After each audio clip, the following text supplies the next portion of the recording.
바울이 눈을 떴는데 비늘 같은 것이 벗어지고 이 자기에게 와서 축복하는 아나니아를 쳐다보았죠. 13절에 보면 내 곁에 와서 서서 형제 사울아 다시 보라 하거늘 즉시 그를 쳐다보았노라. 다시 보게 되었는데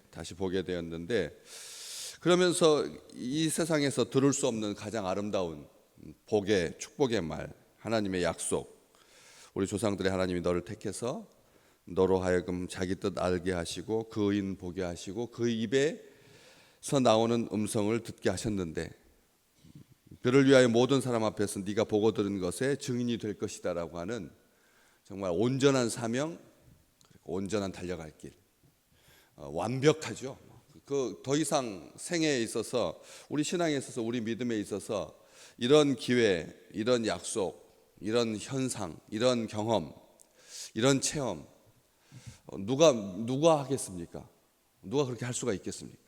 사람을 하나님께서 보내셔서 하나님의 제자를 보내셔서 이리 말씀하시고 이렇게 격려해 주고 이렇게 세워 주시고 이렇게 함께 하시겠다고 하는데 그런데 바울은 마음속에 두려움이 있었던 거죠. 그러니까 여기 이렇게 아나니아가 말합니다. 이제는 왜 주저하느냐? 이제는 왜 주저하느냐? 우리가 아무리 확실한 사인이 있다고 해서 그걸 온전하게 행할 거다. 저도 그런 욕심, 그런 마음이 있습니다. 하나님께서 딱 요 눈곱만큼 물 한 방울만큼만 사인을 주신다면 내가 이 민족을 위해서, 이 나라를 위해서 기꺼이 내 목숨 바칠 생각이 있습니다. 그런 자부심, 그런 담대함, 그런 마음이 있습니다. 그렇죠? 그렇잖아요? 기드온이 양털 위에 하나님 물기만 있으면 제가 하나님을 위해서 이 민족을 위해서 난 죽겠습니다. 숨어서 이 포도 짜는 기계 속에 들어가서 이 타작을 하던 그런 소심하고 그리고 두려움 많은 그 기드온에게 하나님께서 그런 사인 보내주셨을 때 그런 마음으로 하나님께 구한 거죠. 내가 하나님 이 민족을 위해서 당신이 쓰시는 대로 내가 사용하겠습니다. 그런 용기와 결단. 그런데 이 바울 정도면 우리 생각에 이런 정도의 말을 직접 너무 하나도 이거 무슨 해석을 해야 된다든지 분석해야 될 말이 아니거든요. 이 말씀이 14절 15절 말씀이 이게 분석할 말씀이 아닙니다. 정말 귀한 말씀이고 당장 눈 떴으니까 빨리 시행해야 될 그런 말씀인데 주저하고 있었다는 거죠. 멈춰 있었습니다. 그런데 영어 성경에 보면 waiting for, 왜 주저하느냐를 왜 기다리고 있느냐, 왜 망설이고 있느냐 그렇게 번역하고 있거든요. 지금 머뭇거릴 때가 아니라는 것. 우리가 언제까지 완벽한 사인이 올 때까지 계속 돌다리를 기다리고 있겠느냐. 기드온처럼 하나님 앞에 이런 물 한 방울만 사인만 양털 위에 그 이슬만 맺혀 있어도 내가 출격하겠는데, 내가 나가겠는데, 내가 주님을 위해서 목숨 걸겠는데 해놓고 정작 딱 그게 사인이 오니까 어떻게 했죠? 양털 말고 온 지면에 이슬을 봐야 제가 하겠습니다. 완벽하게 내가 모든 걸 다 알아야 내가 시작하겠습니다. 이런 머뭇거림이 있다라고 하는 거죠. 아나니아가 말하는 겁니다. 망설이지 마라. 무슨 생각이 그렇게 많으냐? 무슨 생각이 그렇게 많으냐? 지체하거나 미룰 때가 아니다. 지체하거나 미룰 때가 아니다. 지금 핑계 대고 있을 시간 없다. 분석하지 마라. 무슨 미련이 남아 있느냐? 행동할 때다. 말씀하시잖아요. 일어나라. 네, 일어나라. 주의 이름을 불러 세례를 받고 너의 죄 씻음을 받으라. 이렇게 말합니다. 뭐가 망설일 필요가 있겠습니까? 이런 완전한 하나님의 도우심과 하나님의 함께하심이 있는데 그런데도 이게 머뭇머뭇하고 있는 거죠. 열왕기상 18장에 보면 이스라엘 백성들에게 엘리야가 말합니다. 언제까지 이렇게 머뭇머뭇하려느냐? 언제까지 머뭇머뭇하려느냐? 왜 이렇게 지체하느냐? 돕는 분이, 그러니까 너희가 만일 하나님이 여호와가 너희 하나님이라면 그를 따르고 바알이 니네 하나님이면 바알 따라라. 머뭇머뭇하지 마라. 요한계시록 3장 15절 우리 주님께서 마지막 때에도 말씀하시죠. 차든지 덥든지 해라. 차든지 덥든지 해라. 미지근하게 있지 마라. 망설이고 있지 마라. 회색지대 위태롭게 걸어가지 마라. 아슬아슬하게 얼음이 깨질까 봐 이렇게 걸어가지 마라. 망설임은 뭐 심리학적인 분석을 떠나서 부정적인 영향을 끼치게 되어 있습니다. 망설임은 점점 자랍니다. 망설임이 제일 빨리 자랍니다. 암보다 더 빠릅니다. 망설임은 우리로 하여금 부정적인 생각을 막 자라게 만듭니다. 말씀드렸잖아요. 전방에서 야간에 근무할 때 밤에 오돌오돌 떨면서 경계 근무 서면서 꼭 적이 꼭 뚫고 들어올 것 같다니까요. 그래서 그 적이 점점 가까이 오는 거예요. 거기다 막 사격하는 거예요. 밤새 그 사격 쳐보고 폭탄 쏘고 나중에 밝혀진 바위에다가 바위가 살아서 막 괴물이 되고 바위가 살아서 막 북한 군대가 되고 바위가 살아서 나를 삼킬 거예요.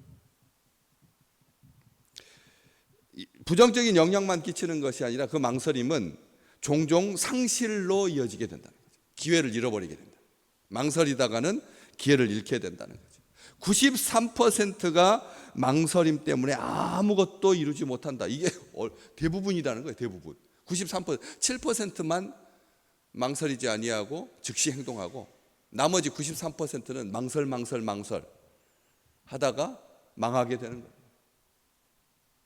행동은 늘어지고 적극성은 гал가먹고 이 망설임이라고 하는 게 얼마나 무서운 괴물인지 행동을 느리게 만들어요. 굼뜨게 만들고 그리고 적극적인 성은 갉아먹고 제자리 맴돌게 만든다. 중국 사기에 기록된 이사라고 하는 분의 열전, 중국 역사에 이사라고 하는 이 진시황 때 승상입니다. 진시황 때 최고의 자리에 올랐던 이사라고 하는 분이 자그마한 마을에서 이 아전했습니다. 자그마한 마을에 아전, 조그마한 벼슬아치 맨 마지막 아전했습니다. 아전. 그런데 어느 날 이렇게 보다 보니까 쥐를 변소의 화장실에서 용문을 보다가 쥐가 있는 거예요. 쥐가. 그런데 그 쥐가 삐뚤삐뚤하고 털은 빠지고 볼품없는 쥐를 봤어요.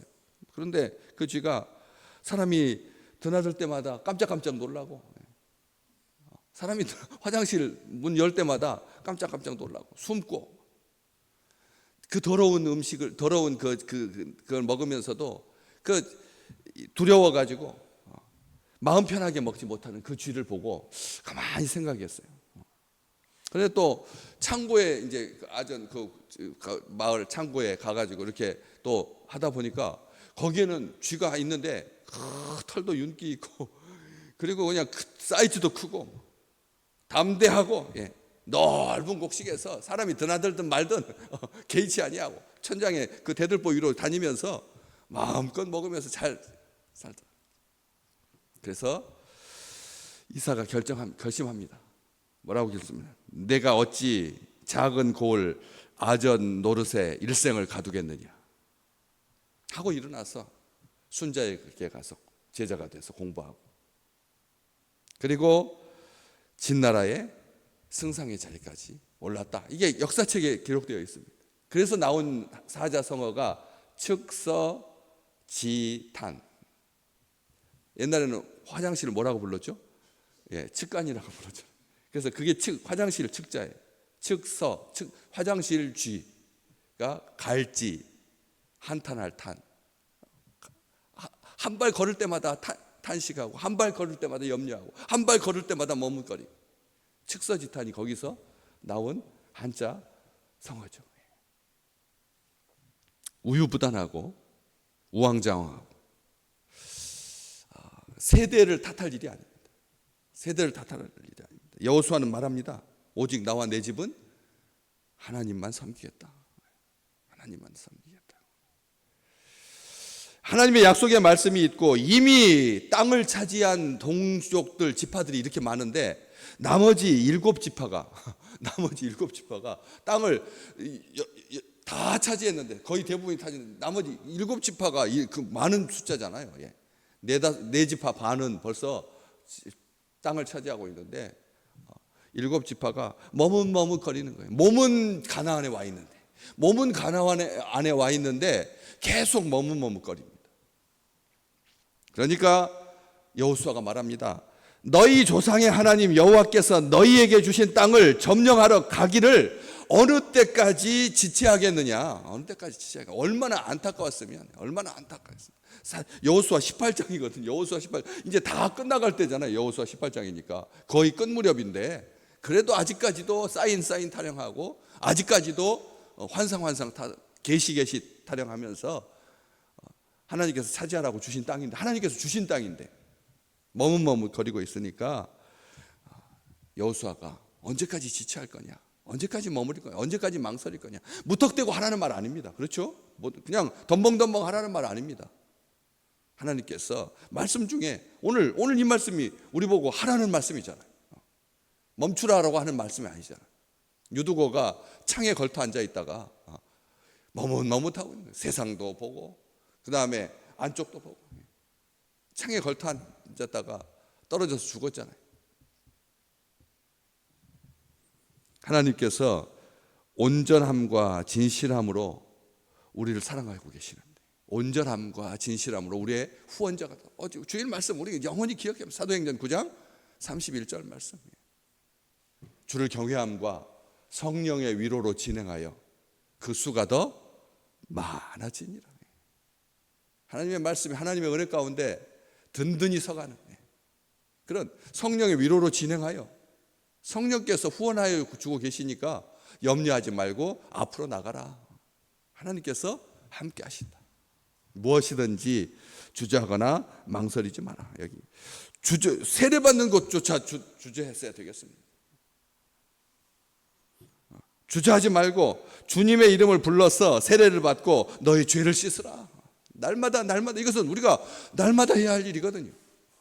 죄 씻음 한꺼번에 몰아가지고 연말에 가가지고 그냥 새에 맞는 것처럼 막 돌멩이로 그냥 몸을 막 긁어가지고 그렇게 때를 막 밀어가지고 빨개지는 한꺼번에 하는 것이 아니라 우리 주님께서 말씀하셨어요. 내가 너를 씻어주지 않으면 너하고 나하고는 어떻다고요? 아무런 상관이 없다.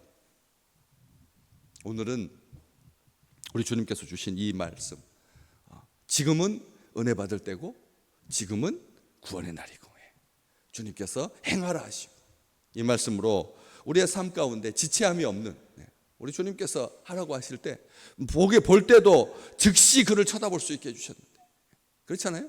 사흘 동안 아무것도 보지 못하다가 하나님께서 눈을 뜨게 하실 때 즉시 보게 해주셨잖아요.